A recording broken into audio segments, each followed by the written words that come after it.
I never thought to the heights that things would evolve to, or the opportunity that I had. I don't think he could ever live up to what we expected of him. Right at center, and Lindros scores! Lindros was that generational guy. He didn't need a plan B. That was the guy. In, Lindros, onside, scores! He was a more recognized and more hotly debated figure than the Prime Minister. Now Leclerc back at him. Lindros tips it home. He scores! Hockey was great for a long time. My best, where I could give the most, was in Philly.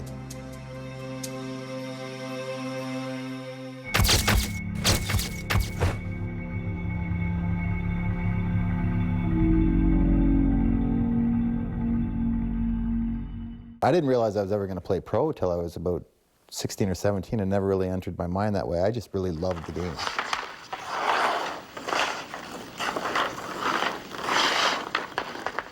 He was a phenom. He was on the covers of magazines and covered in sports pages. So probably from the time he was 13 or 14, we already had our eye on him.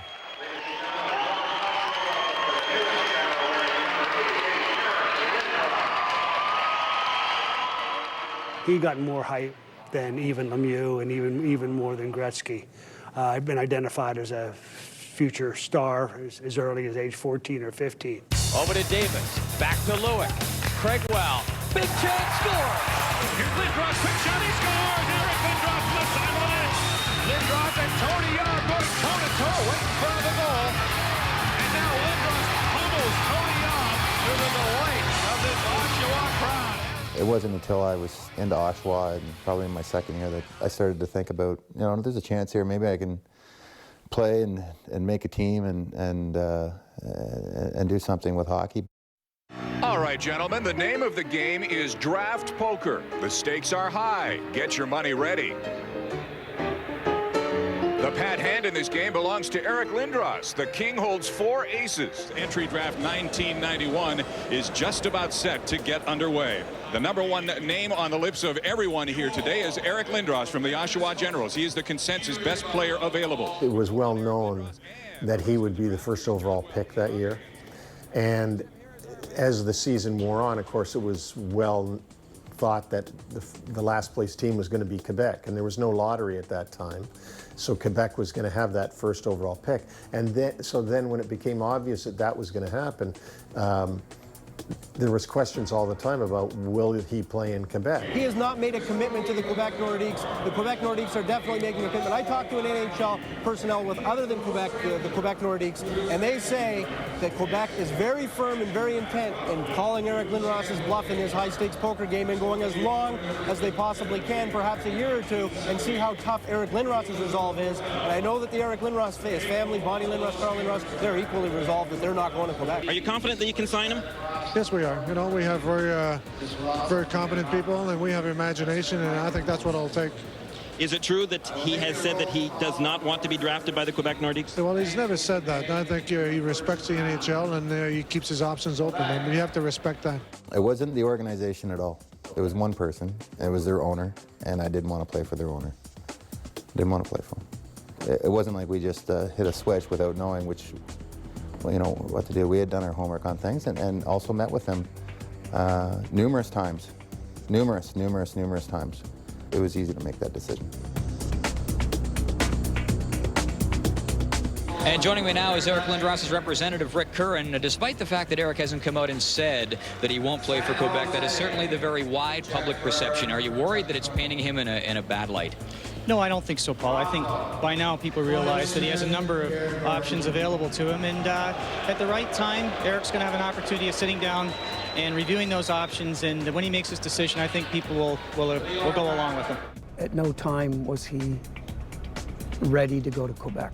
He wasn't coming, and you do what you want, but he's not coming. The Quebec Nordiques are very proud to select as first pick overall in the 1991 NHL annual draft from the Oshawa Generals of the OHL, Eric Lindros. He's selected by Quebec in spite of our requests that they don't draft him. it's hard to even get across how big a deal this was in Canada. He was on the cover of news magazines. He was a more recognized and more hotly debated figure than the Prime Minister. The big question now, of course, though, is not getting drafted by the Quebec Nordiques, but will he sign with the Quebec Nordiques? He's there posing for pictures, big smile on his face with Pierre Pagé and Pierre Gauthier of the Quebec Nordiques. There's a very long summer ahead of us here in determining what his options are and whether he'll be with the Quebec Nordiques come this fall. And it's certainly a lot of people believe it's doubtful. 71 goals and 78 assists in his final year of junior hockey with the Oshawa Generals. You'll notice that Marcel Aubu, the president of the Quebec Nordiques, presented Eric Lindros with a sweater. Eric Lindros just simply took that sweater, draped it across his arm. He will not put the sweater on. He made that perfectly clear to the Quebec Nordiques. Of course, he didn't put the jersey on. He stood with it there and politely took pictures and stuff. But that was, all those were indications that, you know, he's not happy, and we sort of all knew that. Just 6 days after helping Canada clinch another Canada Cup victory, Eric Lindros is keeping true to his word that he'll spend another year in junior hockey rather than join the Quebec Nordique. As for reports that he'll meet with the Nordique this week, Eric is still very evasive. I don't know what's going on. I'm not a business person. Business people handle it. I don't know what's going on. They know exactly how I feel. And that's it. So the following year he comes back, he plays in Oshawa. He also spends some time with the Canadian national team. And he basically filled his time with opportunities to continue to develop his skills. And certainly he would have preferred to have been playing in the National Hockey League, but there were a number of times and conversations that took place that basically to convince Quebec, whether you wait a year or two until he goes back in the draft and you lose him completely as an asset. Eric was never going to come to Quebec. At some point, I think Marcel Aubu recognized that that was the case and took his steps that he deemed necessary. 1992 here in Montreal has turned into the Eric auction, and the deal is finally complete with the Philadelphia Flyers jumping in at the last moment. Bob, we still don't have all the specifics. The draft morning was Saturday morning in Montreal. None of us really knew what was going on, but apparently everybody had spent the night running around between hotel rooms, you know, making deals. So I'm at the draft, and Mike Keenan at the time is with the Chicago Blackhawks. And because he'd been in Philadelphia, I'm pretty close to Mike to what's going on. And I know Chicago's a player in this. So we're talking at the draft, at the first round, and I just offhandedly asked Mike, you guys still in the Lindros, the Derby? And he says, oh no, he's been traded to the Rangers or the Flyers, I don't know which one. I said, what? And he goes, no, they have a deal. And that started the ball rolling, like, what is going on? What happened here? We went back and forth, and when we finally had a deal, I was on the phone with Marcel, and that's where the deal was made. He said, okay, we have an agreement, and you can call Eric Lindros. I was not aware that on the Saturday morning, Marcel Aubu had actually called and made the deal with the Flyers, and it said, this is the deal. I had had it confirmed to me the night before by Pierre Pagé, yes, we're going to do the deal with you. But the money component of the deal had yet to be finalized, and I'd yet to hear that it was finalized. It came down to the morning of the draft.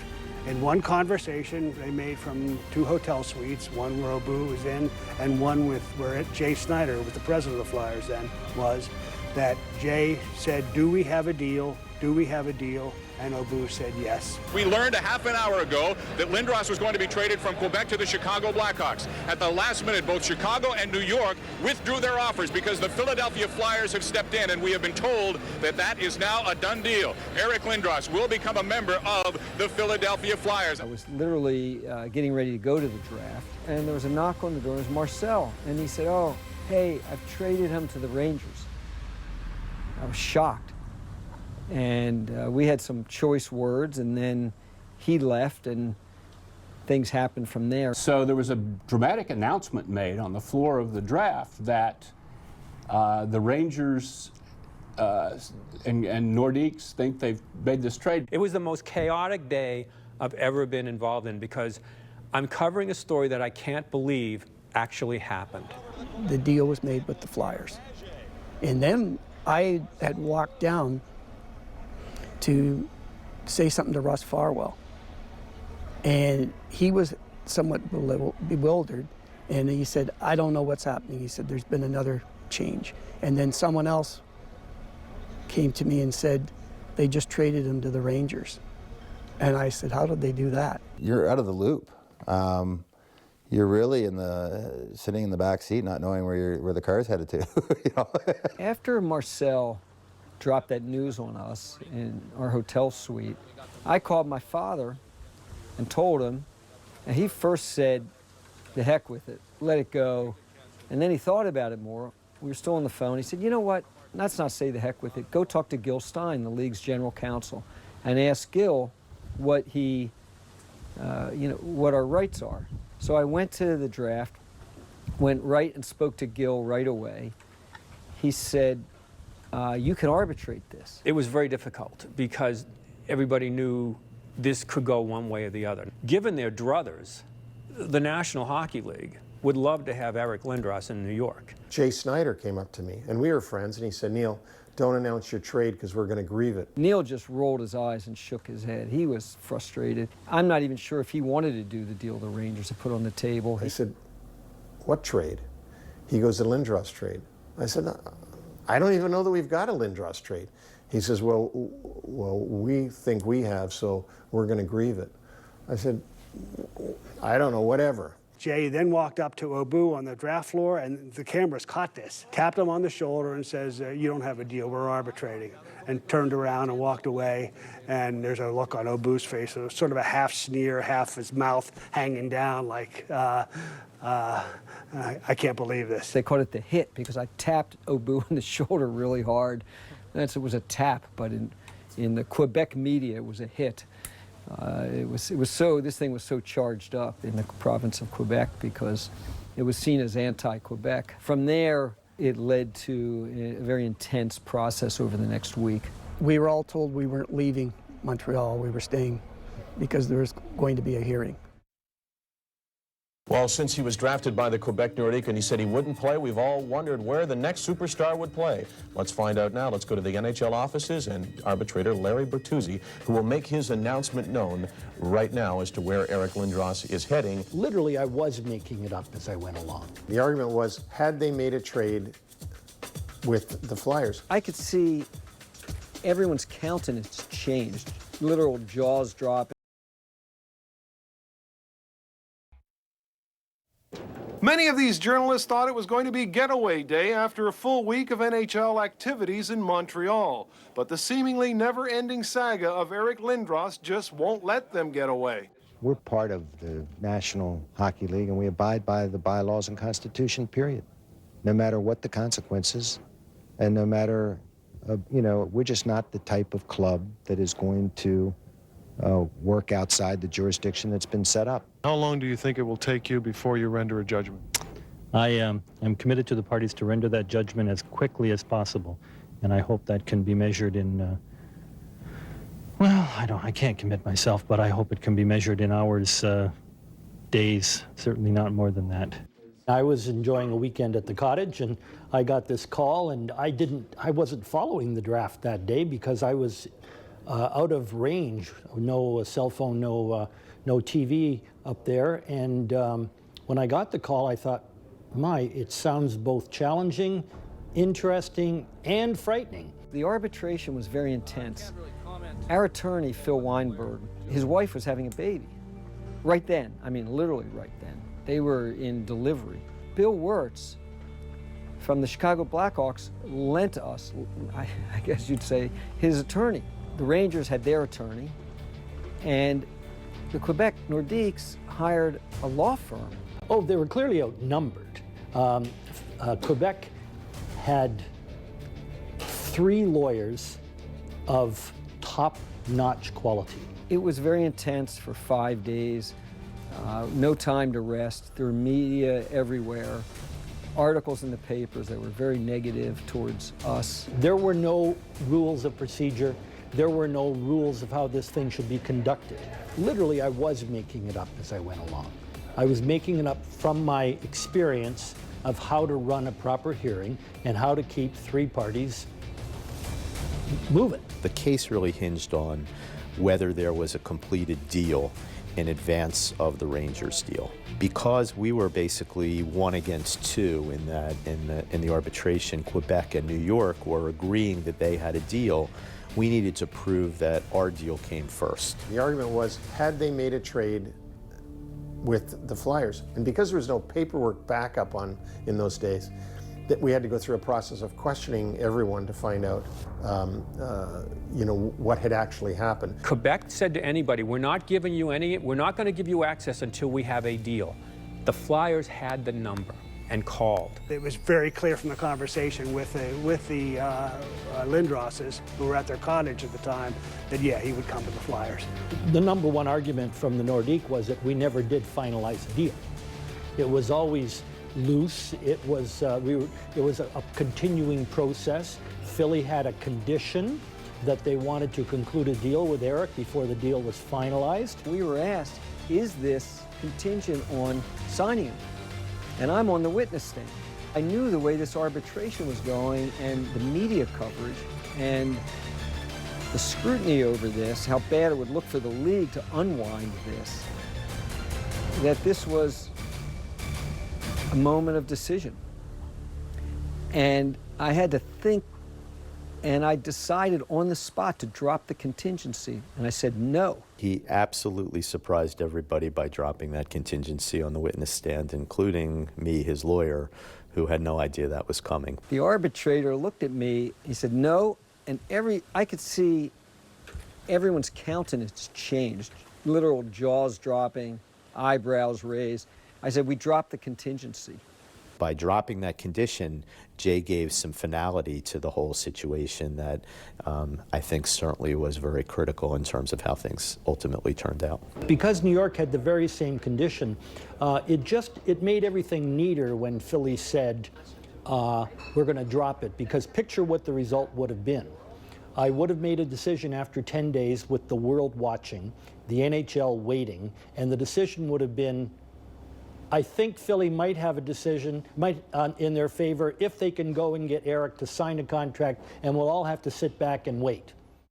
Well, since he was drafted by the Quebec Nordique and he said he wouldn't play, we've all wondered where the next superstar would play. Let's find out now. Let's go to the NHL offices and arbitrator Larry Bertuzzi, who will make his announcement known right now as to where Eric Lindros is heading.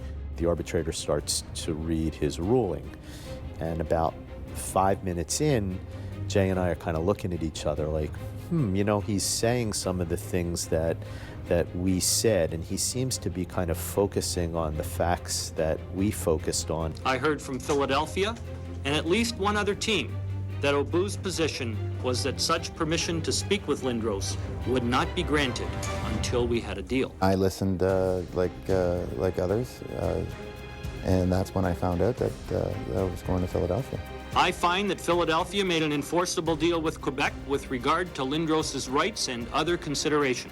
When he announced it, we just screamed in the office and high-fived, and we heard a roar outside my door. We had no idea the entire staff was out there. We leaped out of our chairs and high-fived and screamed, and I think everybody in the hall obviously knew what was going on, and there was good celebration. It was a huge day. I don't know what to say. It's been a long 15 months, and it's happened today. It feels great. I thank everyone that supported me for the last while, and hopefully they'll keep supporting me. Again, the 15 months have been a long time, and hopefully I'll have 15 great seasons of hockey in Philadelphia. This is a far advanced player to any other 18 or 19-year-old player who has come into the league, and I think he understands the team very well and the role he'll have on a hockey team. I don't think he's going to be under any more pressure than what he's already seen, and I think he'll handle it well. He won't have a problem. June 20th was the last day of the Lindros saga. Today, Wednesday, July 1st, 92 is the first day of a brilliant future for the Quebec Nordiques hockey club. The trade consists of Eric Lindros to the Flyers, going to Quebec, Ron Hextall, Steve Duchesne, Kerry Huffman, Mike Ricci, and Peter Forsberg.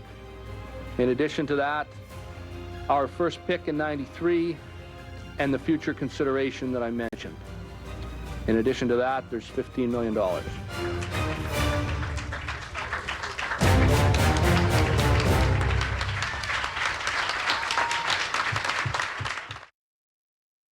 You're not going to win without good, solid players, and that's what we acquired. You know, when I talked to Clarkie when I got traded, he seemed excited that he really wanted us. So, you know, there's a lot of positive things. People did fear going out against that line when you knew the game was on the line, because they had the ability to rise up to the occasion, and if they didn't score, they would run you through the board. Once I got in there, it was, you know, there's really nice people in the Philadelphia area. And we were blessed with the environment that we played in and our surroundings. We were in really good shape there, and a good group of guys in the team. It's been very hectic. The phone's been ringing off the hook, and people have been coming through the window. It's been a great response. Are they buying suites too? Yeah, we don't handle that. We just handle the season tickets. But we have transferred some calls regarding the suites, yes. It's the first time in a long time that I've been able to wear a sweater and to play for a team that has the will to win. I'm honored to be part of the organization, to be part of the nucleus of the players that we're going to have for the next long while. And I'm here to win, and they're here to win. So I hope we can get busy next year.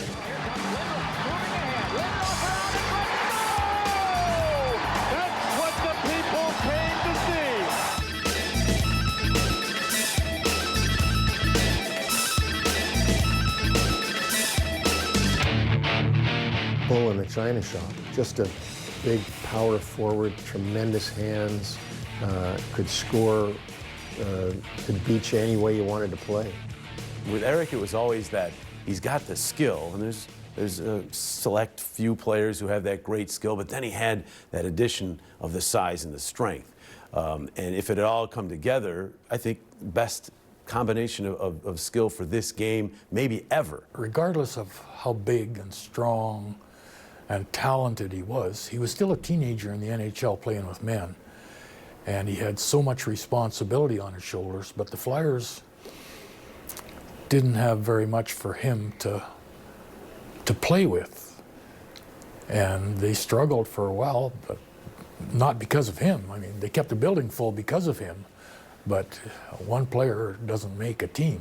Renberg takes it free. Renberg in front. Lindros shot, save, rebound, he scores! Oh, beauty by the Legion of Doom! You're not going to win without good, solid players, and that's what we acquired. You know, when I talked to Clarkie when I got traded, he seemed excited that he really wanted us. So, you know, there was a lot of positive things. So when we landed here in Philly, it was a good feeling that, you know, hopefully this could be a change for the best. People did fear going out against that line when you knew the game was on the line, because they had the ability to rise up to the occasion, and if they didn't score, they would run you through the boards.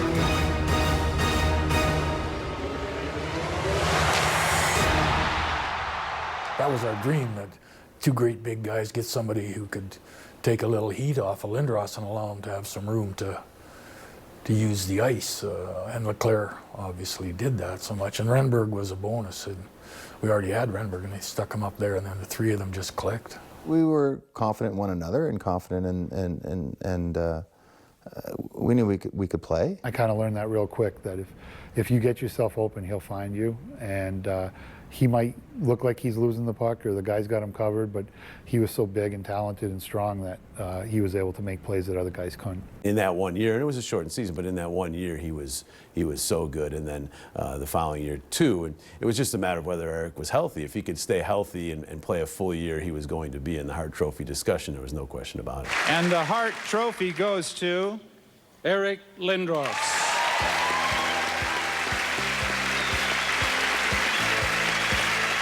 It's a great honor to be here. I mean, this is the elite of the elite, with the top executives of the NHL and others. It's an honor to be here. But just standing here, it takes an entire team to work it. And I'm proud that in Philadelphia we've got the ownership that's A+. Mr. Snyder and your family, I don't know where there could be better ownership. And in closing, I'd just like to say thank you to the fans of Philadelphia who've supported us when we weren't so good. We're getting better, and we're going to do it. Thank you. We didn't have good teams the previous years. It's not a lot of fun losing. It's not fun at all. It felt like a relief to be on the. You could just feel the upswing. Yeah, things were progressing. Again, Lindros in front. Lindros score! Getting in front, Lindros, and he's got a hat trick. And he battled through Mark Messier. He may be the only player in this game who cannot be stopped when he puts his mind to wanting something. And boy, did Eric Lindros want this puck. Back into the zone. Centered. Backhand shot. Block. Rebound. Lindros. He scored! Eric Lindros with 6.8 seconds left has given the Flyers a 3-2 lead. That seemed like this was it. This was Eric's time, and you just felt like the cup was meant to come to Philadelphia. This was it. It takes 4 rounds. The Flyers are going to get to the 4th round. We got by New York, and I thought we had a good shot. Welcome to Game 4 of the Stanley Cup Finals. Well, it's win or go home for the Flyers. McCarty in. McCarty scores! A magnificent goal! The 1996-97 season is history, and the Detroit Red Wings win the Stanley Cup. They were a better team. They were a better team. Sometimes you can get by, you can get by, and you can hide a few things along the way and continue to win. Detroit exposed our weaknesses. This is the worst case scenario here for Eric Lindros. I remember yelling to look out and to get your head up. I just remember the hush that came over the building. You could hear a pin drop. You're concerned, really concerned for just his health in general, that he's going to be okay. Minutes of this period. Back to a 1-goal game again, and a thundering hit by Kasparaitis on Lindros. And he's hurting. Knocked the helmet right off. And they're going after Kasparaitis. The Flyers very concerned.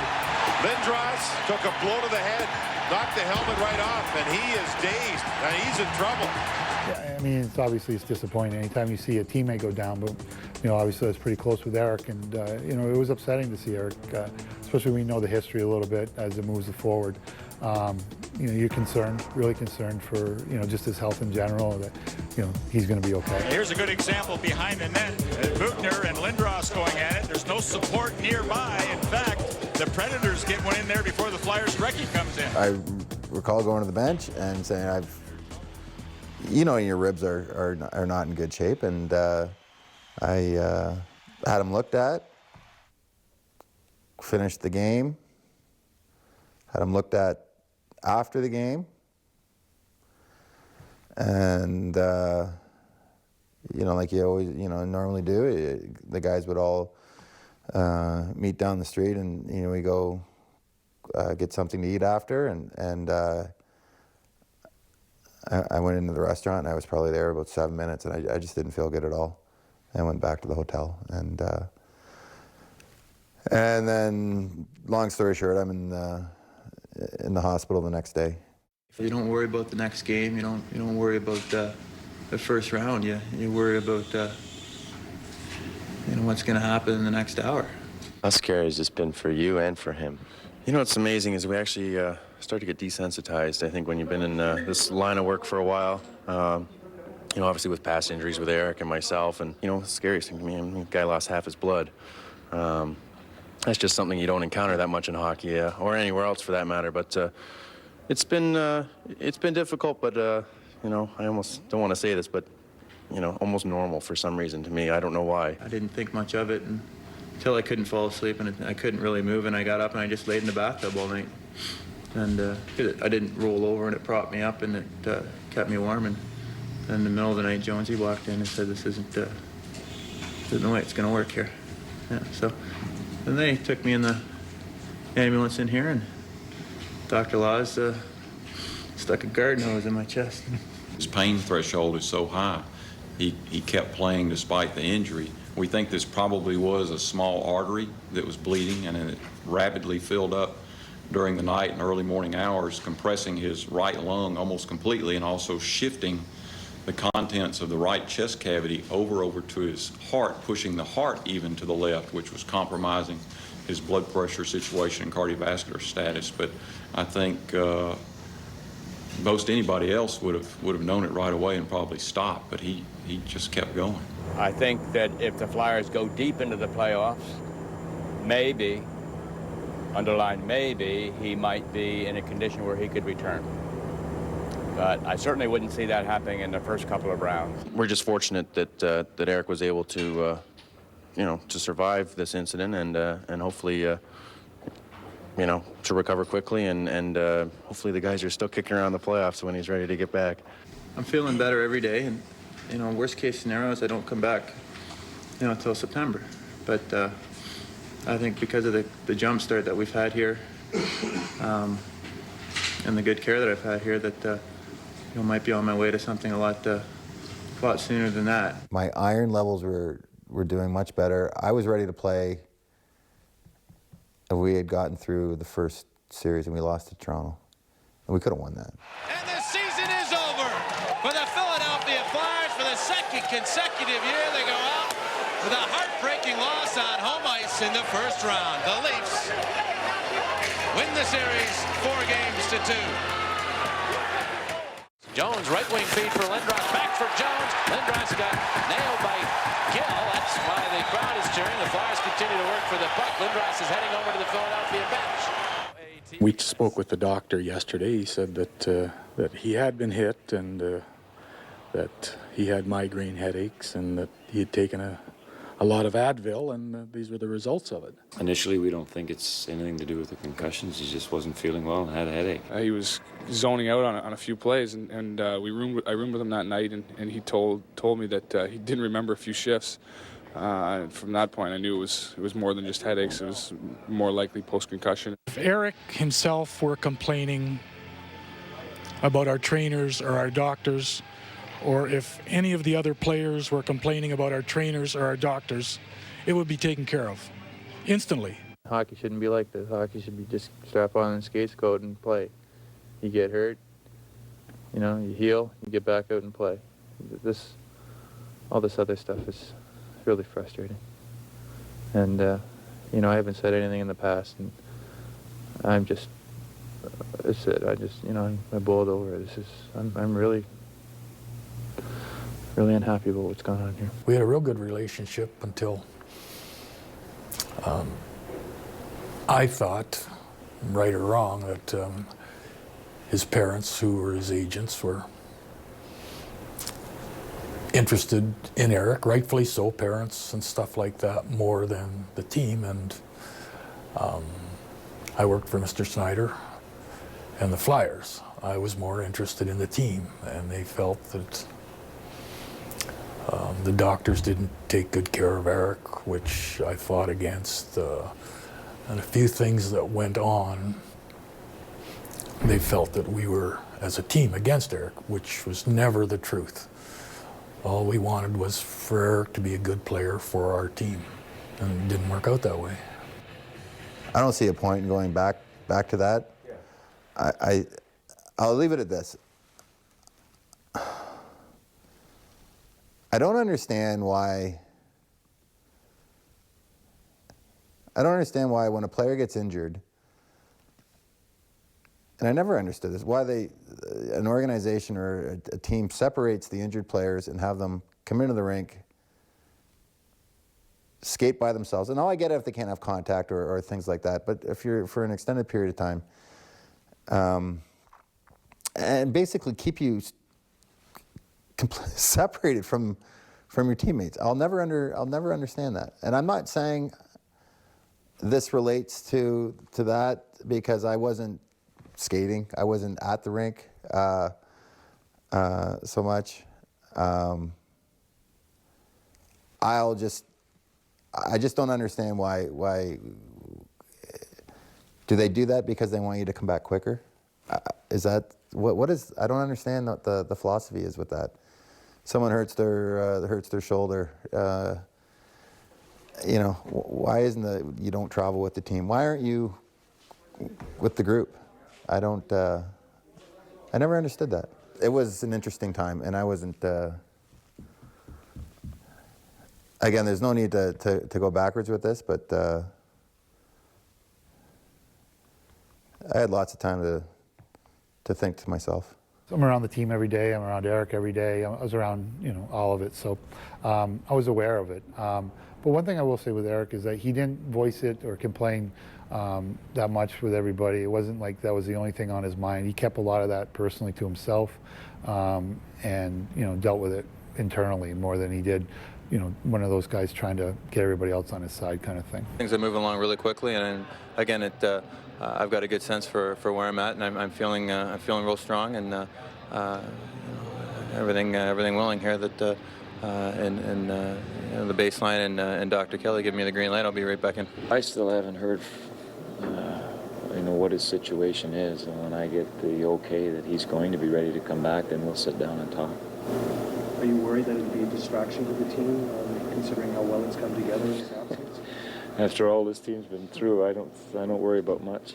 We can't count on him to play. I mean, I think, you know, it's asking a lot of guys. Been out 2.5 months to come in and do something. So, you know, this is the first time tomorrow he'll skate with the team, and I imagine we'll see how he feels from there. 1 week's an eternity this time of year, and he's been, you know, 2 months. So, you know, we've seen him around the rink. He's been working hard, and hopefully he's ready to go quick. It is all over from New Jersey. Is the series all over? The Philadelphia Flyers, after being badly outplayed on home ice in the first game, have won the next 3, including the last 2 in New Jersey.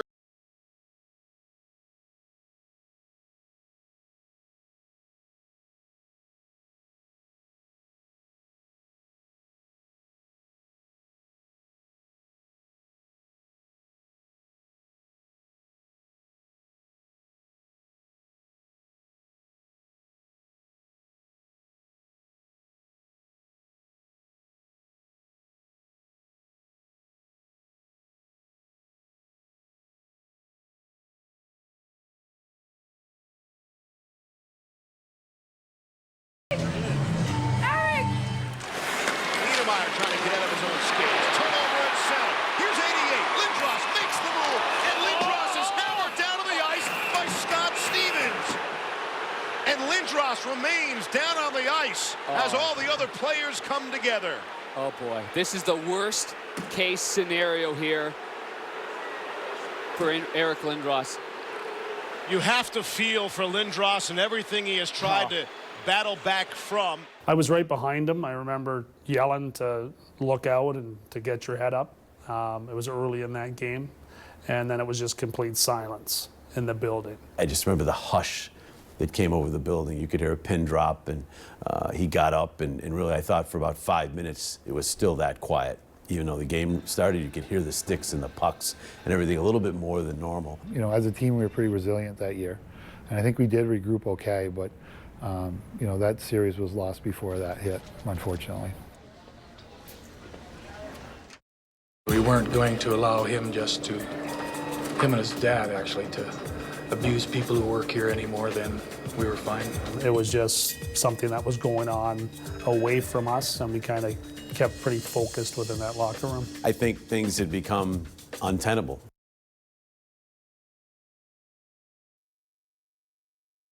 Benedetto centers, loose puck shot, they score! Here's Gagne, the shot, he scores! Breaking the backhand, he scores! Deflected in front, Primo scores! Desjardins with a shot, Sam Hutchins, and it bounces in, they score! He sat out the full year, and you know, I said, I don't care if you ever play again. We got 100 points. Like the year before, when Eric sat out that year, and John LeClaire missed with a bad back most of the year, we got 100 points. You know, I'm going to pack it in, you know, when it's time. I believe I'm healthy to play. I believe I can really contribute, and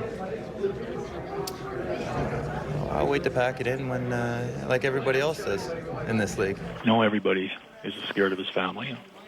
Nothing we can do about it. I got quite numbed just hearing the barrage that I heard directed at Eric and directed at Eric's family. And I could not sort of on a personal basis understand it either on a sensitivity or humanitarian basis when you've got somebody suffering from from head trauma and trying to remain stress-free, why somebody would attack as viciously and directly as was done. I have given up trying to read anybody's mind, let alone Mr. Clark's mind. I think Bob Clark has taken a bad rap in this whole thing because Eric felt certain things happened, and he and his agent father were angry at Bob Clark.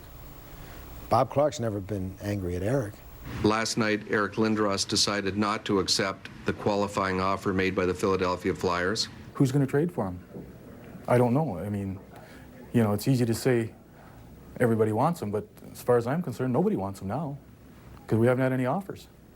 And I'm not going to rent him out and say, you go play with somebody for 15 games, and if you play good, I get such and such. That's not going to happen. His focus and interest was in playing for the Toronto Maple Leaf Hockey Club, and nothing has changed that, and there's no second choice. It's clearly a focus on playing for the Leafs. As far as we're concerned, Lindros can sit till he's 31 for all I care. I mean, really, I don't have any choice. I'm either going to help this club or we're not going to trade him. Eric, is there any scenario in your mind that would see you back in Philly at all? No, you know, and Bob wants to, Bob wants to improve his hockey club. He's got me sitting in the, to trade to do that and go from there. He walked out on his hockey team. You don't get good by yourself.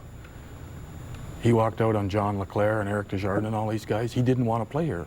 Well, he doesn't have to like me. I don't care if he likes me. But don't leave your teammates. Like, how do you be a hockey player and not go in a locker room for a full year and pick one team you want to go to? The game wasn't put here for Eric Lindros. It's for everybody. I was probably fairly stubborn and angry at Eric. You know, I said to Eric, if I can't make a trade that's going to help the Flyers, then I'm not trading you. You're running a risk in this business too, and so are we. But as it turned out, I think the Rangers were trying to get Yager from Pittsburgh, and Yager went to Washington. So they called us, and we put something together.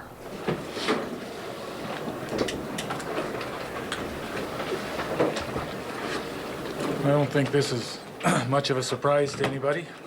I'm extremely happy to announce that the New York Rangers acquired Eric Lindros for the rights of Kim Johnson, Jan Hlavik, Pavel Brendel, and a third-round pick. If you had to do it all over again, would you do anything or say anything differently? How far back are you going? Say the last year. Not really. It's, you know, Lindros belongs to the Rangers now, so there's no point in rehashing old stuff. But I thought that once we made up our minds that we weren't going to allow him him and his dad actually, to abuse people who work here anymore, then we were fine. And they backed off. The mudslinging, we didn't respond to it. It was hurtful. It was a battle we didn't want to get into. It served no purpose. So that was probably the hardest part of the whole thing. I don't care. I really don't. He hurt this organization. I could care less about him. I'm going to think about my days in Philadelphia as having a lot of fun. We had a really good group of guys there. I met a lot of friends.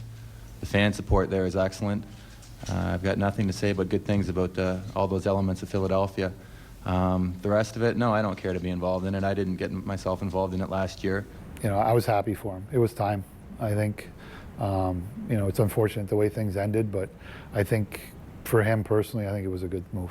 I think things had become untenable at that point. I think that I don't really think he was thinking back to that playoff series, just more so what had been said, what was being said. Pretty tough for him to play at that point. Plus the physical part of it, they wanted to make sure he was okay. I think at that point, both sides had pretty much come to the feeling that this is going to end. It's going to be a divorce, and it was up to the Flyers to make the best of the trade. It was not something that distracted the players on the team. It was just something that was going on away from us, and we kind of kept pretty focused within that locker room. I remember what went on, but it's time to carry forward. There shouldn't be any disharmony between Eric and I, or the team and I, or the team and Eric, or any of that. That should all be passed, and I hope it all is for him. I know it is for us. Flyers forward, number 88, Eric Lindros. I started to look at things differently, and I kind of just pocketed a few things. I remember what went on, but it's time to carry forward, and I went and played, and I had a great time. I really did. I had a blast. Flyers move up. Lindros across to the cloud. He scores! 2/3 of the Legion of Doom. I think it's important for the Flyers, and I hope it's important for Eric, because we've always taken a lot of pride in when players play here, they're part of us, and the benefits of being part of the Flyers are tremendous, but the benefit of having Eric Lindros on our team was tremendous too, so there shouldn't be any disharmony between Eric and I, or the team and I, or the team and Eric, or any of that. That should all be passed, and I hope it all is for him. I know it is for us.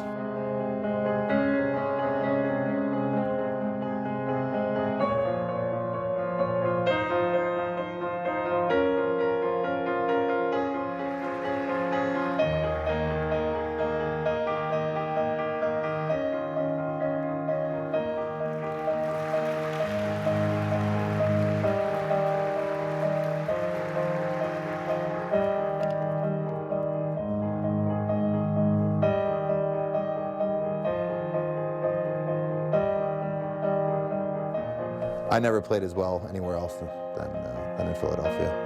I really enjoyed it. There's ups and downs with everything that you do, but overall, I truly enjoyed playing there.